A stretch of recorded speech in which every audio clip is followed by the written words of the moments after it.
మషాలు students, క్రీడాకారులు, అదేవిధంగా అంబేద్కర్ తర్వాత మహాత్మా గాంధీ స్టాచ్యూ నుంచి 4 దగ్గర నుంచి బయలుదేరి 9 గంటలకు సోమాజిగూడ రాజీవ్ గాంధీ విగ్రహంకు చేరుకుంటుంది. దానికి ముఖ్యమంత్రి గారు లాస్ట్ ఇయర్ కూడా వచ్చారు. ఇది పిసిసి ప్రెసిడెంట్గా ఈసారి ముఖ్యమంత్రిగా రావాలని ఆయనకు లెటర్ కూడా పంపించాం. అదేవిధంగా బట్టి విక్రమార్కకు పంపించాం. అదేవిధంగా మరి పొన్నం ప్రభాకర్ను కూడా రిక్వెస్ట్ చేస్తున్నా రావాలని. తప్పనిసరిగా ప్రతి సంవత్సరం చేసేలాగానే ఈసారి కూడా ఇద్దరు అప్కమింగ్, ఒక బాయ్కు ఒక గర్ల్కు సంవత్సరం పొడవునా అప్కమింగ్ వాళ్లకు ప్రోత్సహించడానికి, స్పోర్ట్స్ ఎంకరేజ్ చేయడానికి ప్రతి నెల సంవత్సరం పొడవునా 1000 రూపాయలు ఒక గర్ల్కు ఒక బాయ్కి ఇస్తాను. ఆ కార్యక్రమం జరుగుతుంది. దానికి ముఖ్యమంత్రి గారు వచ్చి దండ వేసి, అదేవిధంగా డిప్యూటీ సీఎం గారు వేసి వస్తారనేది నాకు లెటర్ పంపించాను. అదేవిధంగా అందరినీ కూడా కోరుతున్నా. ఎందుకంటే రాజీవ్ గాంధీని ఎవ్వరు మరవరు. ఎందుకంటే ఆయన సాఫ్ట్వేర్, హార్డ్వేర్ తెచ్చారు. 18 ఏళ్ల యువకులకు ఓటు హక్కు కల్పించిన ఏకైక వ్యక్తి.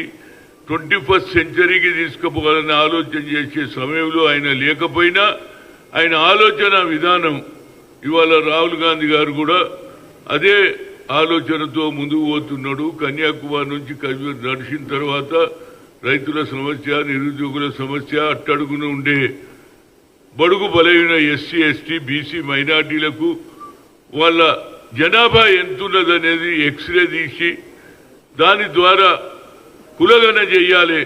చేస్తేనే వారికి న్యాయం జరుగుతుందని ఈవెన్ యూపీఎస్సీ ఎగ్జామ్స్ లో కూడా చెప్తున్నాడు. మొదలు కులగణ జరగాలి, ఆ తర్వాతనే ఈ యూపీఎస్సీ ఎగ్జామ్స్ కానీ, కేంద్రంలో ఏ ఎగ్జామ్ కానీ, రాష్ట్రంలో కూడా పంచాయతీరాజ్ నగరపాలిక ఎన్నికలు జరగక ముందే ఈ కులగణ జరిగితే బాగుంటుందనే ఉద్దేశంతో వచ్చే తరం వారు ఆయనను జ్ఞాపకం పెట్టుకుంటూ ఆయన ఆలోచనను ముందుకు పోవాలని రాష్ట్రంలో హైదరాబాద్ సిటీలో ఉన్న సీనియర్ నాయకులు అందరూ కూడా నా విజ్ఞప్తి, తప్పక రావాలి, ఆయన జన్మదినంలో పాల్గొనాలి.